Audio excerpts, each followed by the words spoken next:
कि बेटे हम थोड़ा-सा 1 मिनट या 2 मिनट वेट करते हैं ताकि बाकी स्टूडेंट्स भी हमें जॉइन कर लें, फिर हम अपना लेक्चर स्टार्ट करते हैं।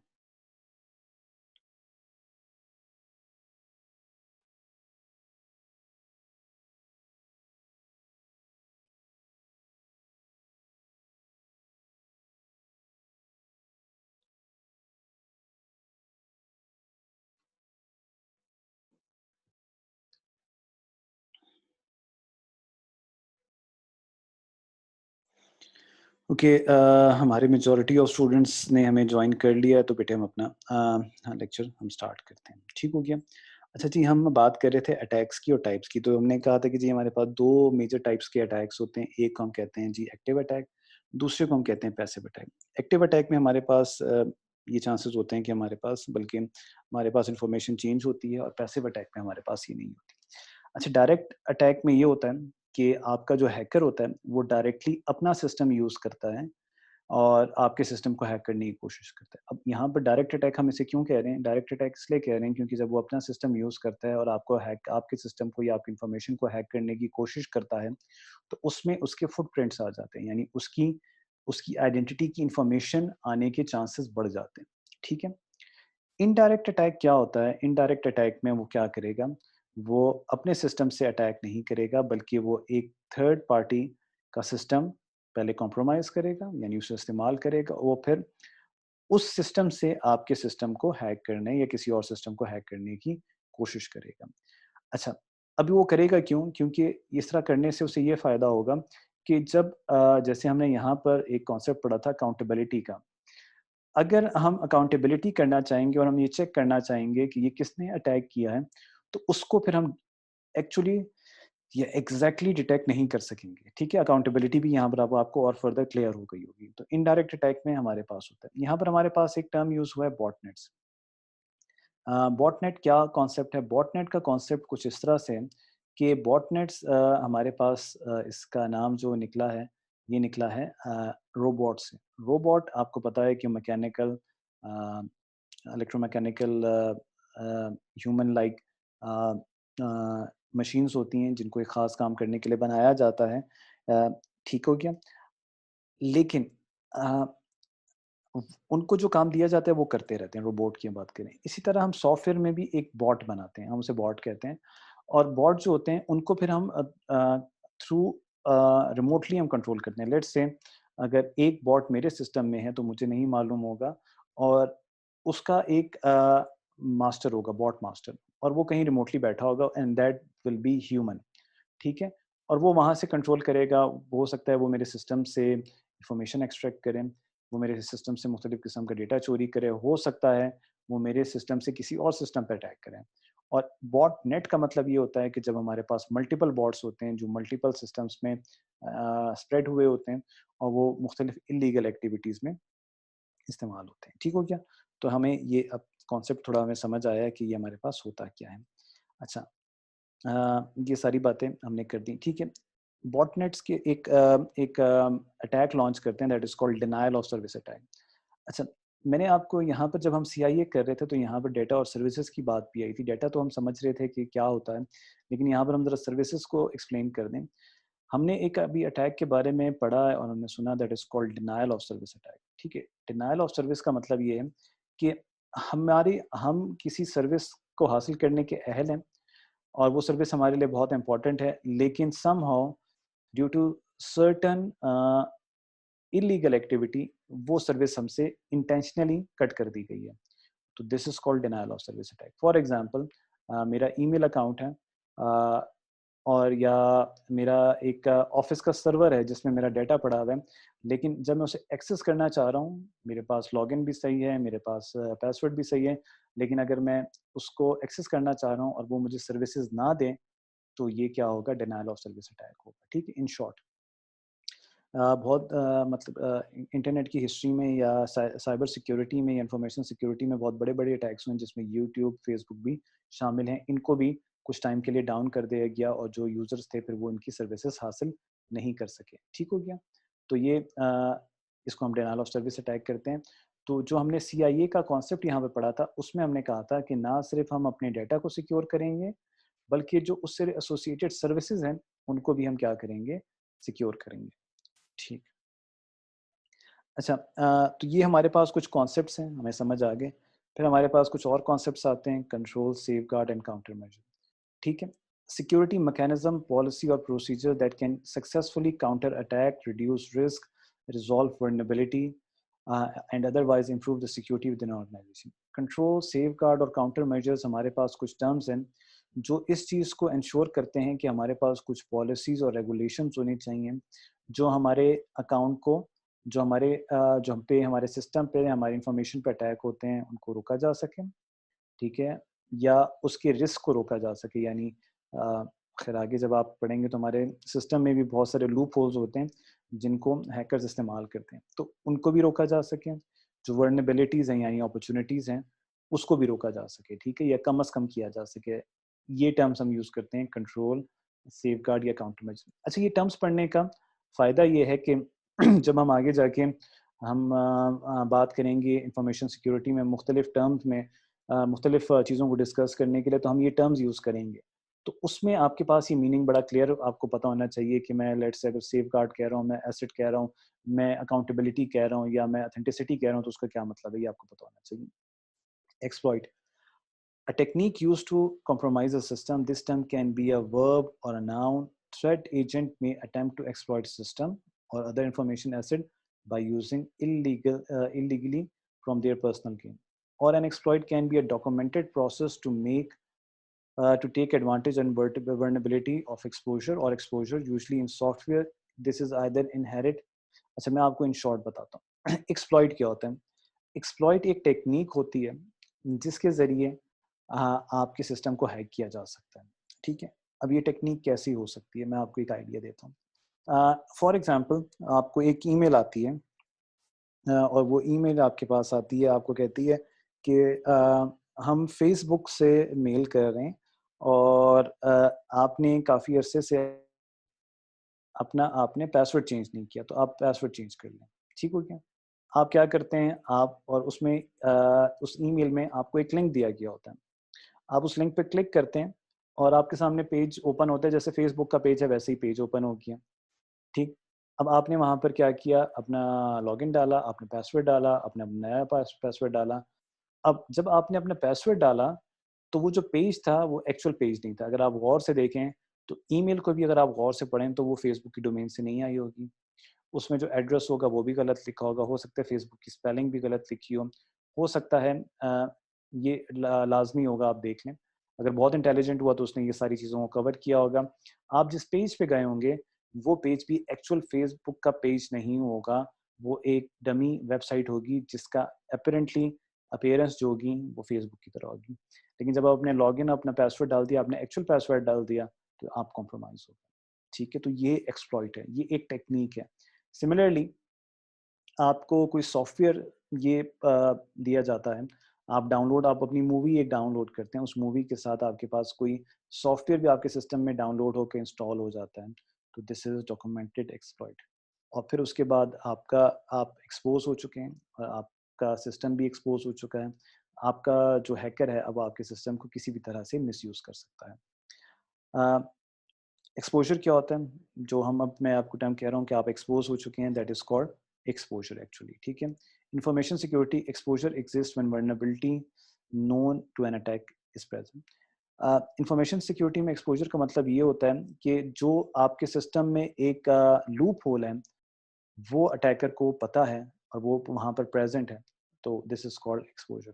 अ, एक रिसर्च के ज़रिए ये कंफर्म किया गया है कि most of our mobile phones are already exploited. ठीक है? वो उसमें एक्सपोज़र्स बहुत ज़्यादा हैं। हमारा डाटा, हमारी सारी चीज़ एक्सपोज़ हो चुकी। ठीक हो गया? एनी हाउ, लेकिन ये आपको समझ आ गई है हम क्या कह रहे हैं। Loss, a single instance of an information asset suffering damage और अनइंटेंडेड और अनऑथराइज्ड मॉडिफिकेशन और डिस्क्लोज़र। लॉस का मतलब ये है कि हमारे पास कोई भी इंस्टेंस है इंफॉर्मेशन का, उसमें डैमेज हो गई है, वो अनऑथराइज्ड मॉडिफिकेशन हो गई है, वो उसकी कॉन्फिडेंशियलिटी कॉम्प्रोमाइज़ हो गई है, तो वो लॉस हमने सफ़र कर दिया। प्रोटेक्शन प्रोफाइल और सिक्योरिटी पोस्चर, ये हम ज़रा पढ़ते हैं। The entire set of control and safeguard including policy, education, training and awareness ठीक है, technology that is organise implement to protect the asset. The term are sometimes used interchangeably with the term security program, although security program often compromises of managerial aspects of security, including planning, personal and subordinate programs. So protection profile क्या होती है? इसमें वो तमाम चीज़ें आ जाती हैं जिनके ज़रिए हम क्या कर सकते हैं, अपनी इंफॉर्मेशन सिक्योरिटी को इंश्योर कर सकते हैं. ठीक है, इसमें आपके पास तमाम चीज़ें आ गई, एजुकेशन, ट्रेनिंग, अवेयरनेस, टेक्नोलॉजी. ठीक हो गया. Risk, the probability that something unwanted will happen. ठीक है. रिस्क मीन्स कि फॉर एग्जांपल आप अपना डेटा भेज रहे हैं, देयर इज अ रिस्क कि आपका डेटा हैक हो जाए. आप एक ऐसे चैनल से भेज रहे हैं जो सिक्योर नहीं है, उसमें ज़्यादा रिस्क है. ठीक हो गया. Subjects and objects, a computer can either be subject of an attack or an agent entity use to conduct. अच्छा, सब्जेक्ट क्या है? आप जिस पे अटैक हो रहा है वो आपके पास क्या है? सब्जेक्ट है. An agent entity used to conduct the attack or the object of an object that target entity. ठीक है, जिसके जरिए किया जाए वो आपके पास क्या हो जाता है? ऑब्जेक्ट है. The computer can both be subject and object of an attack. For example, it is compromised by an attack, ठीक है, and then it is used to attack other system. ठीक है, आपके सिस्टम पर अटैक हुआ तो आप ऑब्जेक्ट हो गए, और फिर आप ही के सिस्टम से अटैक कॉम्प्रोमाइज होकर आपने किसी दूसरे सिस्टम पे किया तो आपके पास क्या होगा? सब्जेक्ट हो जाएगा. मैं इसको दोबारा ज़रा एक्सप्लेन कर देता हूँ. ऑब्जेक्ट जिस पर अटैक हो, ठीक है, और सब्जेक्ट जिससे अटैक किया जाए. ठीक है, अगर आपके पास ऐसी भी सिचुएशन आती है जिसमें एक ही सिस्टम ऑब्जेक्ट भी हो जाता है, सब्जेक्ट भी हो जाता है, वो तब होता है जब आपके सिस्टम पर अटैक हुआ, कॉम्प्रोमाइज हो गए, तो आप ऑब्जेक्ट बन गए, और फिर आपके सिस्टम से फिर दूसरे सिस्टम पर अटैक किया गया तो सब्जेक्ट हो गए. यानी अकाउंटेबिलिटी को यहाँ पर ख़त्म कर दिया गया. थ्रेट, ठीक है, ये कुछ थोड़े से टर्म्स हैं, इसको हम देख लेते हैं. A category of object, person or other entities present a danger to an asset. ठीक है, थ्रेट क्या होते हैं? वो तमाम चीज़ें, वो एक शख्स भी हो सकता है, वो कोई सॉफ्टवेयर भी हो सकता है, वो किसी भी एंटिटी हो सकती है जो आपके लिए ख़तरा हो, आपके एसेट के लिए, इंफॉर्मेशन एसेट के लिए वो ख़तरा हो. ठीक है, उसे हम कहते हैं थ्रेट एजेंट. क्या होते हैं? एक स्पेसिफिक इंस्टेंस, फॉर एग्जांपल आपके पास एक केविन मिटनिक है जिसको कन्विक्ट किया गया, वो मोबाइल फ़ोन्स को हैक करता था. ठीक है, वो एक थ्रेट एजेंट थे. फिर आपके पास there are so many other threat agents. ये सॉफ्टवेयर्स भी हो सकते हैं जिनके ज़रिए आपको हैक किया जा सकता है. वर्नेबिलिटी, वीकनेस जो आपके सिस्टम में होती है या आपके डेटा में होती है या आपकी कोई पॉलिसी में होती है, that is called vulnerability. Okay, अच्छा जी. अ, अब हम ज़रा बात करते हैं ओएसआई सिक्योरिटी आर्किटेक्चर की. अच्छा, हमारा कोर्स थोड़ा-सा हम स्पीड ज़रा फ़ास्ट करते हैं क्योंकि मेरे ख़्याल से ये ख़त्म नहीं होगा आज के. थोड़ा-सा मैं स्पीड अप करता हूँ. अच्छा, हमारे पास सिक्योरिटी अटैक्स, ठीक है, ये तो बाद में आएँगे. OSI security architecture. अच्छा, हमारे पास open system interchange communication model है, जिसके ज़रिए हमने पढ़ा कि हमारे पास 7 लेयर्स हैं, और हमारे पास ये 7 लेयर्स जो होती हैं इनके ज़रिए हम क्या करते हैं? कम्युनिकेशन करते हैं, और हर लेयर का अपना एक रोल होता है इन टर्म्स ऑफ कम्युनिकेशन. अच्छा, ये बात हमें समझ आ गई. अब हमारे पास हर लेयर में कुछ सिक्योरिटी के फीचर्स डाले होने चाहिए थे. जो हमारे पास ओएसआई कम्युनिकेशन आर्किटेक्चर था उसमें ये फीचर्स नहीं थे. ठीक हो गया, उसमें ये फीचर नहीं थे. कम्युनिकेशन की बात कर रहा हूँ. ठीक है, फिर लेटर ऑन हमने सिक्योरिटी फीचर्स डाले और उसे हम सिक्योर ओएसआई सिक्योरिटी आर्किटेक्चर कहते हैं. ठीक है, OSI security architecture is useful for managers as way of organizing the task of providing security. ठीक है, क्लियर हो गया. अच्छा, इसमें हमारे पास 3 चीज़ें आती हैं. सबसे पहले सिक्योरिटी अटैक आता है, सिक्योरिटी मैकेनिज्म आता है, और फिर सिक्योरिटी प्रोसेस आता है. सिक्योरिटी अटैक क्या होता है? सिक्योरिटी अटैक वो चीज़ होती है जिसमें हम अटैक करते हैं जो कॉम्प्रोमाइज़ करते हैं हमारी इन्फॉर्मेशन को. ठीक है, इसको हम फर्दर अभी एक्सप्लेन करते हैं. सिक्योरिटी मैकेनिज्म क्या होता है? वो मैकेनिज्म, वो प्रोसेस जिससे ये अटैक को डिटेक्ट किया जाए और वो रोका जा सके. ठीक है, और सर्विसेज क्या होती हैं? उस मैकेनिज्म की जो इम्प्लीमेंटेशन होती है, ठीक है, उसको हम क्या कहते हैं? Security service. हमारा जो आज का टॉपिक है यहाँ तक होगा, और इसमें हम मतलब ये हमारे पास आउटलाइन और उसको हम पढ़ते हैं। अच्छा, सिक्योरिटी अटैक्स जैसे मैंने आपसे पहले कहा था कि हमारे पास 2 किस्म के होते हैं, एक हमारे पास होते हैं पैसिव अटैक, दूसरे हमारे पास होते हैं active attack. Passive passive attack क्या होता है? जिसमें आपके पास आप कॉम्प्रोमाइज़ हो जाते हैं, लेकिन आपको पता नहीं चलता, ठीक है? उसमें आपके पास इंटीग्रिटी चेंज नहीं होती, वो इंटेंशनली चेंज नहीं होती। In most of the cases में आप उसकी इंटीग्रिटी चेंज कर सकते हैं। ईज़ड्रॉपिंग ऑन यानी आप सिर्फ़ मैसेजेस को देखते हैं, आप मैसेजेस को मॉनिटर करते हैं ट्रांसमिशन में, ठीक हो गया? अच्छा, इसके फिर फर्दर हमारे पास टाइप्स होती हैं, एक रिलीज़ ऑफ मैसेज कंटेंट, ठीक है? रिलीज़ ऑफ मैसेज कंटेंट ये होता है कि आपके पास क्या हो कि फॉर एग्ज़ाम्पल बॉब और एलिस बात कर रहे हैं। अच्छा, यहाँ पर जो डार्थ है, वो आपके पास क्या करे, आपकी इन्फॉर्मेशन को सुने और वो फिर आपकी इन्फॉर्मेशन को पास ऑन कर दे, ठीक है? और उसमें कोई चेंजेस ना करें। The release of message content is easily understood. A telephone conversation, an electronic mail, and a transfer file may contain sensitive or confidential information. We would like to prevent an opponent from learning from it. ठीक है, जो मैंने आपको example दी कि communication हो रही है और जो यहाँ पर डार्क बैठे हुए हैं वो इस इंफॉर्मेशन को एक्सेस कर रहे हैं। फिर है second type of passive attack is traffic analysis, ठीक है? ट्रैफिक एनालिसिस को भी हम यहाँ पर देख रहे हैं। अगर आप डायग्राम देखें तो आप कहेंगे डायग्राम में इसमें एज़ सच कोई चेंज नहीं है, लेकिन मैं आपको एक्सप्लेन करता हूँ।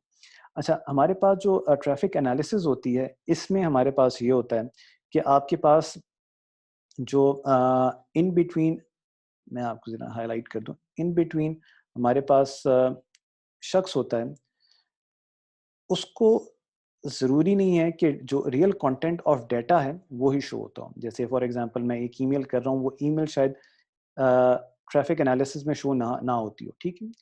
उसमें हमारे पास ट्रैफिक के डिफरेंट पैरामीटर्स हमारे पास शो होते हैं। फॉर एग्ज़ाम्पल और ये पूरी एक एनालिसिस चलती होती है कि मैं किस वेबसाइट को यूज़ कर रहा हूँ, मैं कितनी दफ़ा यूज़ कर रहा हूँ, कौन-सा आईपी एड्रेस है, किस शख्स से बात कर रहा हूँ, कितनी दफ़ा बात कर रहा हूँ, किस किस्म के कंटेंट्स भेज रहा हूँ और ये सबसे आसानी से की जाती है। आई होप कि जब हम लैब करेंगे तो उसमें हम हमारे पास ट्रैफिक एनालिसिस का एक टूल है जिसका नाम है वायरशार्क।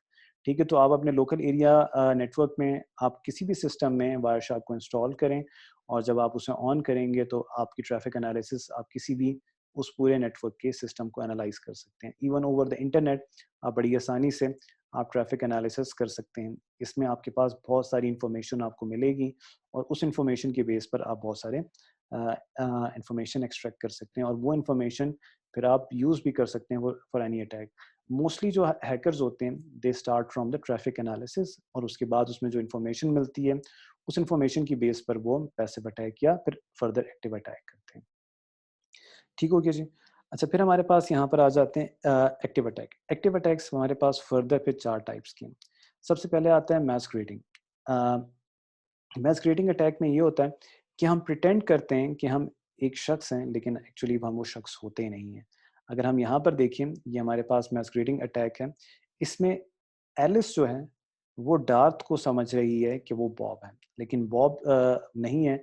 डार्थ ने अपने आप को इम्पर्सोनेट किया हुआ है, अपने आप को बनाया हुआ है कि वो बॉब है, लेकिन एक्चुअली वो कौन है? डार्थ। और डार्थ एलिस से बॉब बनकर बात कर रहा है। Such type of attack is called masquerading. ठीक हो गया? Replay involves the passive capture of data unit and subsequent retransmission to produce unauthorized effect. Modification of message simply means some portion. अच्छा, हमारे पास जो ये है मॉडिफिकेशन सॉरी रिप्ले अटैक है, यहाँ पर आ गया।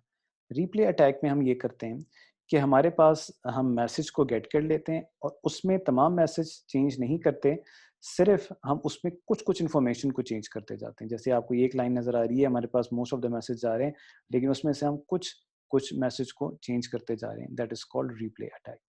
फिर हमारे पास क्या आ जाता है, जैसे यहाँ पर एग्ज़ाम्पल भी दी हुई है। Modification of message simply means, अच्छा यहाँ पर एग्ज़ाम्पल है। For example a message meaning allow John Smith to read confidential file account.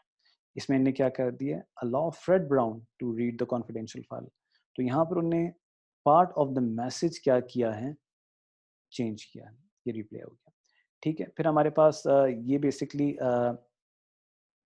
Modification message है। इसमें आपने मैसेज को चेंज कर दिया है, ठीक है, ये उसकी एग्जांपल हमने की। फिर आपके पास फोर्थ अटैक आ जाता है डिनायल ऑफ सर्विस अटैक। अब बॉब जो है उसको ये सर्विस हासिल करनी चाहिए और वो ऑथराइज्ड यूज़र है कि वो इस सर्विस को हासिल करे। लेकिन डार्क ने क्या कर दिया है, बॉब को समहाउ डिसेबल कर दिया है through certain network bye overloading और विद एनी मेथड कि वो इसको एक्सेस कर सके। तो this thing is called denial of service attack. ठीक हो गया। मैं क्विकली ये चारों जो अटैक्स हैं इनको दोबारा मैं क्विकली रिव्यू कर लेता हूँ ताकि आपको समझ आ जाए। अच्छा, एक्टिव अटैक में सबसे पहले मैस्करेडिंग होती है, जिसमें ये शो किया जाता है कि जो शख्स हैं वो एक्चुअली शख्स नहीं होता, वो किसी कुछ और बन के करते हैं। रीप्ले अटैक में हम इंफॉर्मेशन लेते होते हैं और फिर हम उसको विद सर्टेन टाइम डिले के साथ करते हैं, थोड़ी सी मॉडिफिकेशन करते हैं। मॉडिफिकेशन ऑफ मैसेज अटैक में हम क्या कर देते हैं, मैसेज को मॉडिफाई कर देते हैं। और फिर हम डिनायल ऑफ सर्विस अटैक में हम क्या कर देते हैं, हमारे पास जो कोई सर्विस हम जिसके ऑथराइज्ड यूजर्स होते हैं उस सर्विस को हासिल करने से हमें रोक दिया जाता है। This is called denial of service attack. अच्छा, हम यहाँ पर जो बात कर रहे थे कि हमारे पास 3 एस्पेक्ट्स हैं ओएसआई सिक्योरिटी आर्किटेक्चर के। उनमें से एक एस्पेक्ट हमने देख लिया कि हमें पता चल गया कि हमारे पास टाइप्स ऑफ अटैक्स कौन कौन से हैं, पैसिव और जो हमारे पास कौन सा अटैक होता है, एक तो हमारे पास पैसिव अटैक होता है, एक्टिव अटैक होता है, फिर एक्टिव अटैक की भी 4 टाइप्स हैं, पैसिव अटैक्स की भी फर्दर और टाइप्स हैं। ठीक हो गया जी। अच्छा, ओके। अच्छा, अब हम ज़रा बात करते हैं सिक्योरिटी सर्विसेज की। हमारे पास एक स्टैंडर्ड है X.800, ये हमारे सिक्योरिटी सर्विसेज को डिफाइन करता है। ये हमारे पास प्रोटोकॉल लेयर ऑफ कम्युनिकेशन जो हमारे पास कम्युनिकेटिंग ओपन सिस्टम्स हैं ये इंश्योर करता है। तो ये हमारे पास कुछ स्टैंडर्ड्स हैं जिनको हम फॉलो करते हैं और इन स्टैंडर्ड्स को का नाम हमने दिया हुआ है X.800। अच्छा, इसमें कुछ हमारे पास टर्म्स हैं, हम इनको वन बाय वन देखते हैं। सबसे पहले ऑथेंटिकेशन आ जाती है। दैट ये हम सर्विसेज की बात कर रहे हैं, ठीक है। Authentication service is concerned with assuring that the communication is authentic. जैसे हमने पहले ऑथेंटिसिटी की बात की है, इसमें हमें ये पता होना चाहिए कि हमारे पास जो मैसेज आया है या जो कम्युनिकेशन है वो उसी शख्स से है या उसी शख्स से है या उसी सिस्टम से, और हम उस सिस्टम को चेक कर सकते हैं कि इसमें कोई मैसेज में चेंज नहीं आया है या कोई और मैस्करेडिंग अटैक नहीं हो रहा। In case of a single message such as a warning or alarm signal, the function of authentication service is to assure the recipient that the message is from the source that it claims to have formed। ठीक है, हमारे पास एक alarm आना चाहिए, एक message आना चाहिए कि हम इसे authenticate करें। In case of any ongoing interaction such as connection of a terminal to a host, two aspects are involved. First, at the time connection initiated, the service assures that two entities are authentic and uh, each entity that claims to be. Second, the service must assure that the connection is not interfered in such a way that the third party can masquerade। अच्छा जी, authentication में हमारे पास 2 services होनी चाहिए। पहली service का ये हमारा मतलब आ रहा है कि जब 2 पार्टीज आपस में कम्युनिकेशन स्टार्ट करने लगे तो at the time of connection establishment ये चीज़ अश्योर की जाए कि दोनों जो पार्टीज़ हैं जो वो क्लेम कर रही हैं वही हैं। अगर ये चीज़ अश्योर हो जाए तो फिर हम सेकंड सर्विस हम उसमें ये होगी कि ड्यूरिंग द कम्युनिकेशन कोई थर्ड पार्टी मैस्करेड ना कर सके यानी इम्पर्सोनेट ना कर सके। ठीक हो गया। ये हमारे पास ऑथेंटिकेशन सर्विसेज हैं according to this standard. peer entity authentication provide for the corroboration of the identity of a peer authentication in an association. Two entities are considered peer if they implement the same protocol in different system। अच्छा, peer entity authentication क्या होती है? इसमें ये होती है कि हमारे पास जो दो लोग हैं जो आपस में कम्युनिकेशन करना चाह रहे हैं वो ये मेक श्योर करें कि वो दोनों सेम प्रोटोकॉल यूज़ करें। जैसे आपने टीसीपी पढ़ा है, तो अगर दोनों टीसीपी को यूज़ कर रहे हैं तो ये हमारे पास पीयर एंटिटी ऑथेंटिकेशन हो गई। ठीक है।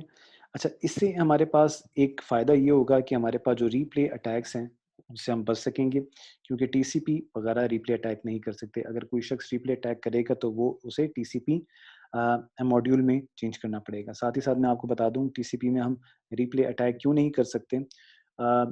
आई होप कि आप लोग कम्युनिकेशन पढ़ के आए हैं। टीसीपी में आपके पास सीक्वेंस नंबर्स होते हैं और सीक्वेंस नंबर ये मेक श्योर करते हैं कि आपका जो मैसेज है वो छोटे-छोटे हिस्सों में डिवाइड हो और हर हिस्से का एक सीक्वेंस नंबर हो।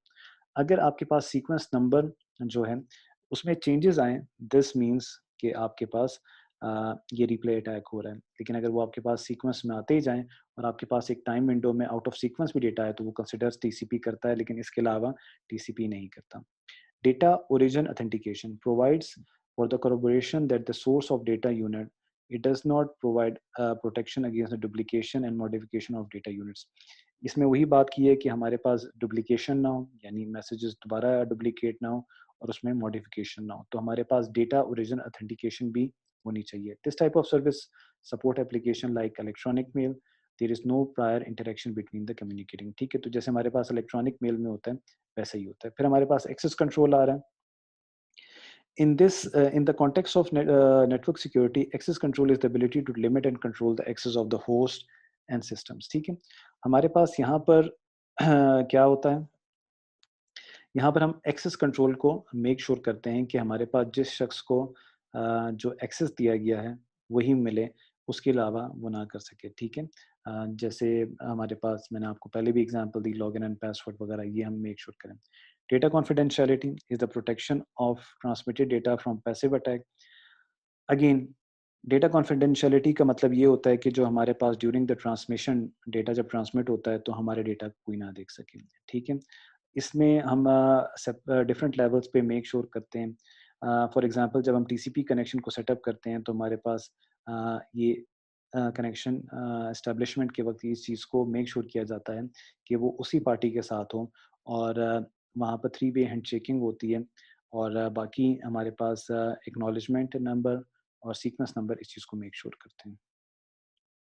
डेटा इंटीग्रिटी वही है कि हमारे पास कनेक्शन ओरिएंटेड इंटीग्रिटी सर्विस होनी चाहिए, यानी हमारे पास क्योंकि हम कनेक्शन लेस जब सर्विस की बात करते हैं तो उसमें हमारे पास क्या होता है कि हम सीक्वेंस नंबर नहीं होता, डेटा भेजते जाते हैं, तो उसमें आपके पास चांसेस ऑफ क्या है मॉडिफिकेशन, रिप्ले अटैक, रीऑर्डरिंग ये बढ़ जाते हैं। लेकिन जब आप कनेक्शन ओरिएंटेड अप्रोच को यूज़ करते हैं, तो उसमें आपके पास ये होता है कि अगर एक डेटा का पैकेट कैप्चर हो गया है, तो उसके साथ उसका सीक्वेंस नंबर भी है, ठीक है? और उसमें अगर मॉडिफिकेशन होगी, तो आपका जो एक्चुअल सोर्स है, वो एक ख़ास वक़्त तक वेट करेगा और वेट कर अगर वो उसका टाइम एक्सपायर हो जाता है और उस टाइम पीरियड में वो मॉडिफाइड मैसेज मिल जाता है, तो वो तो फिर एक्सेप्ट हो जाएगा। लेकिन अगर नहीं मिलता, तो फिर आपके पास क्या हो जाएगा, वो डिस्कनेक्ट हो जाएगा।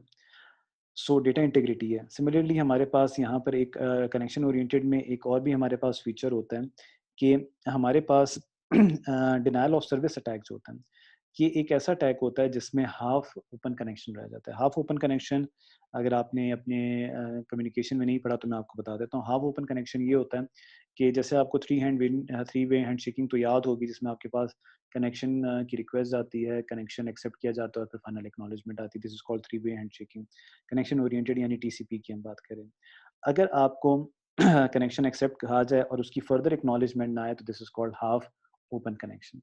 अब हाफ ओपन कनेक्शन में ये रहता है कि आपके पास क्लाइंट ने सर्वर को फाइनल एक्नॉलेजमेंट भेजनी है। अब सर्वर जो है एक वेटिंग स्टेट में है और वो अगर बहुत सारे हाफ ओपन कनेक्शन बन जाएँगे, तो वो किसी फर्दर नेक्स्ट पार्टी को कनेक्शन की दावत एक्सेप्ट नहीं कर सकेगा। और जब कनेक्शन एस्टेब्लिश नहीं होगा, तो हमारे पास क्या हो जाएगा, डिनायल ऑफ सर्विस अटैक हो जाएगा।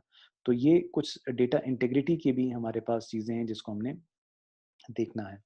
अच्छा, नॉन रेपुटेशन का मतलब ये होता है, जैसे हमने पहले भी कहा था, कि हमारे पास कुछ ऐसे मैकेनिज़्म होने चाहिए जो ये मेक श्योर करें कि हमारे पास जो अगर एक एक्टिविटी किसी पार्टी ने की है, तो उस मैसेज को फिर डिनाई ना कर सके या उस एक्टिविटी को डिनाई ना कर सके। ठीक हो गया? Similarly when message is received the sender can prove that the alleged receiver in fact received the message. ठीक है? ये चीज़ सेंडर रिसीवर के दरमियान में एक अंडरस्टैंडिंग हो, कोई मैकेनिज़्म होना चाहिए कि इन केस ऑफ एनी इल्लीगैलिटी, जो सेंडर और रिसीवर है, वो बैक ऑफ ना कर सके कि ये मैंने एक्टिविटी की नहीं या मैंने ये काम किया नहीं। ठीक हो गया? फिर अवेलेबिलिटी, अवेलेबिलिटी सर्विस, ठीक है। अवेलेबिलिटी सर्विस का यही है कि हमारे पास जो हमारे पास ये स्टैंडर्ड है, आरएफसी का मतलब होता है रिक्वेस्ट फॉर कमेंट, ठीक है। रिक्वेस्ट फॉर कमेंट्स आपके पास एक डॉक्यूमेंट होता है जिसमें एक टेक्नोलॉजी के बारे में आपके पास तमाम डिस्क्रिप्शन होती है, ठीक है? और हर टेक्नोलॉजी का एक आरएफसी होता है, स्पेसिफिकली कम्युनिकेशन में ये चीज़ बहुत प्रिवेलेंट है कि वो अगर आपने किसी टेक्नोलॉजी के बारे में कोई इन्फॉर्मेशन लेनी है, तो उससे रिलेटेड उसकी आरएफसी ले लें। जैसे टीसीपी है, उसकी आरएफसी होगी, यूडीपी की आरएफसी होगी, आपके पास ईमेल की एक आरएफसी होगी, ठीक है?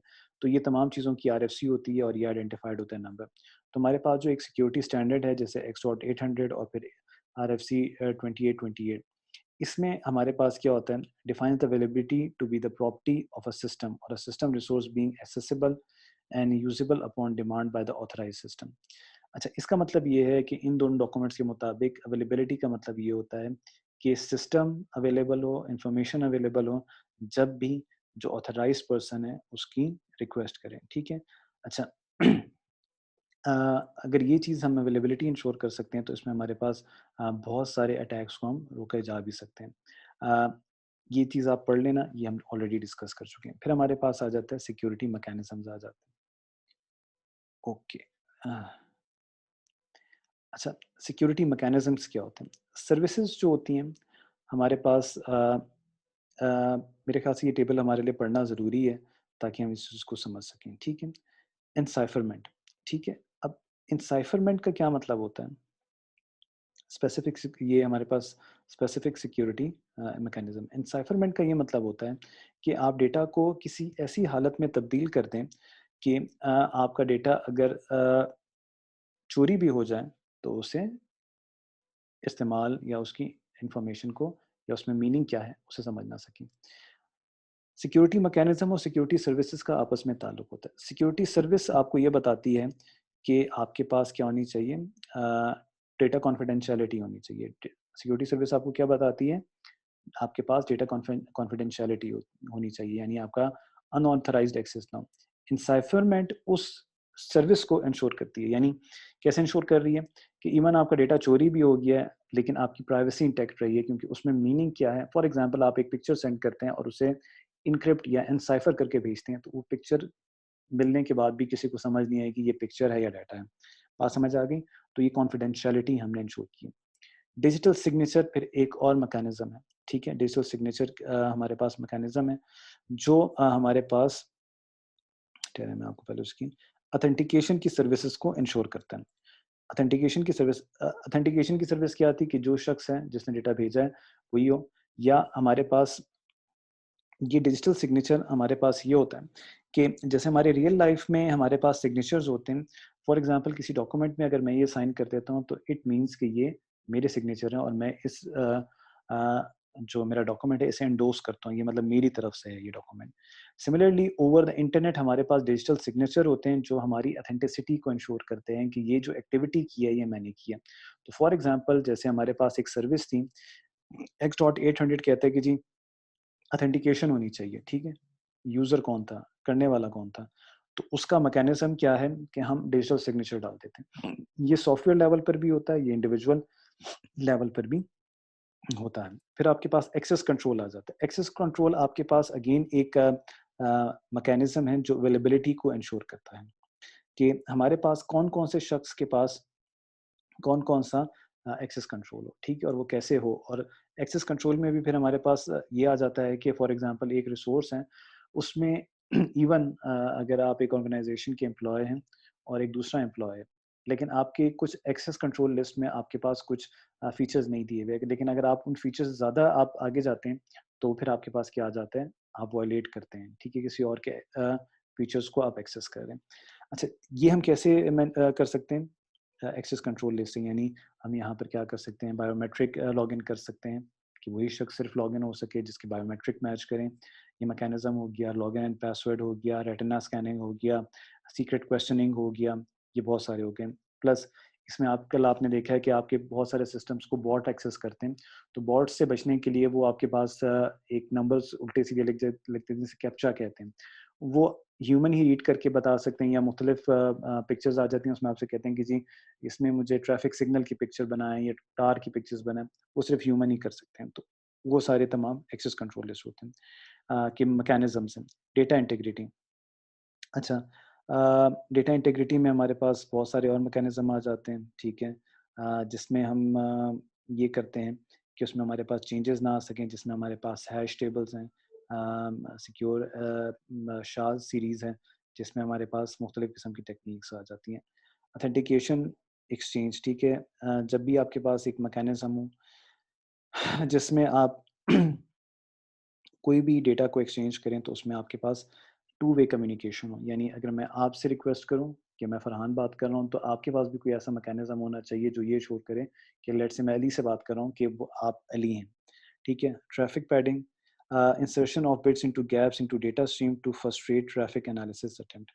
ये एक और तरीका है जिसमें हम पैसिव अटैक की बात कर रहे थे। जब हम ट्रैफिक एनालिसिस की बात कर रहे थे तो हम क्या करें कि जो हमारे पास डाटा है उसमें इंटेंशनली हम पैडिंग डाल दें। पैडिंग हमारे पास डेटा में वो चीज़ होती है जिसका कोई मीनिंग नहीं होता, लेकिन हम कहाँ-कहाँ पैडिंग डालेंगे ये सिर्फ़ हमें पता होगा और रिसीवर को पता होगा, ताकि जब अपॉन रिसीविंग द डाटा वो उस पैडिंग को निकाल सके। लेकिन it will be very difficult for the traffic analysis attack कि उस पैडिंग को इन्फर करे। वो उसको डाटा कंसिडर करेगा और उससे गलत मीनिंग कंसिडर करेगा। Routing control, enable selection of particular physical secure route to ensure data and अच्छा, बेसिकली होता ये है कि जब हमारे पास पब्लिक चैनल्स होते हैं, पब्लिक कम्युनिकेशंस लाइन होती हैं, तो उसमें हमारा डेटा कुछ ऐसे रास्तों से गुजरता है जिसका एक्सेस बाकी इलीगल लोगों के पास भी होता है। जैसे मैं आपको एक सिंपल सी एक एग्जांपल देता हूँ। आपके ऑप्टिकल फाइबर में एक स्पेसिफिक नंबर ऑफ फाइबर्स होती हैं जो सिर्फ आपकी मिलिट्री और इंटेलिजेंस के लिए इस्तेमाल की जाती है, यानी वो एक सिक्योर रूट रखती हैं और उनका एक्सेस या उनकी एक्सेस पब्लिक एक्सेस के लिए नहीं होती, ताकि कोई भी पब्लिक एक्सेस का शख्स उनकी सिक्योर रूटिंग पाथ में आपके पास आ जाए और उसको एक्सेस कर सके। ओके, फिर आपके पास आ जाता है नोटराइजेशन।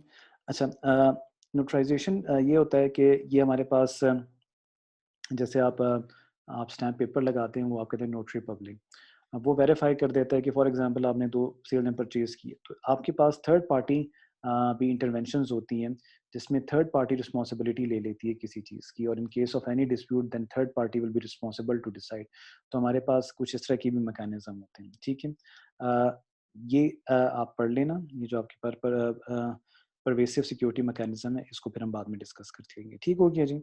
अ, ये चीज़, इसका जो relationship between security services and mechanism है, अब ये आप बड़ी आसानी से अंडरस्टैंड कर सकते हैं, क्योंकि हमने सिक्योरिटी सर्विसेज भी पढ़ लिया है और सिक्योरिटी मैकेनिज्म भी पढ़ लिया है, और होपफुली आपकी जो नेक्स्ट क्लास होगी उसमें आपका इसी चीज़ में से एक छोटा सा क्विज होगा, जस्ट टू इंश्योर कि आपको ये समझ आइए। At the end of the lecture, जैसे हमने एंटरप्राइज सिस्टम में किया था, मैं आपसे कुछ क्वेश्चंस पूछता हूँ, उसके आंसर तो आप ऑब्वियसली नहीं यहाँ पर नहीं देंगे, लेकिन अगर उन क्वेश्चंस का आंसर आपको आता है तो इट विल ये आपका अपनी फीडबैक होगी कि आपको ये लेक्चर समझ आया या नहीं आया। सबसे पहले आपको पता होना चाहिए इंफॉर्मेशन सिक्योरिटी क्या है, फिर उसमें आपको CIA का कॉन्सेप्ट पता होना चाहिए, ठीक है, CIA का कॉन्सेप्ट क्या है। फिर आपको साथ साथ ये भी पता होना चाहिए कि आपके पास कितने टाइप्स ऑफ अटैक हैं। फिर हमने मुख्तलिफ़ किस्म के जो कॉन्सेप्ट्स पढ़े हैं एसोसिएटेड टू इन्फॉर्मेशन सिक्योरिटी, वो भी आपको पता होने चाहिए। फिर आपको X.800 के मुताबिक 3 चीज़ों का बड़ा क्लियरली पता होना चाहिए, सिक्योरिटी अटैक्स क्या हैं, सिक्योरिटी सर्विसेज़ क्या हैं और सिक्योरिटी मैकेनिज़म्स क्या हैं। अगर ये तमाम क्वेश्चंस का आपको आंसर आते हैं, दिस मीन्स कि आपको आज का लेक्चर समझ आया है। ओके स्टूडेंट्स, यहाँ पर हम आज का लेक्चर ख़त्म करते हैं। Thank you so much. अल्लाह हाफ़िज़।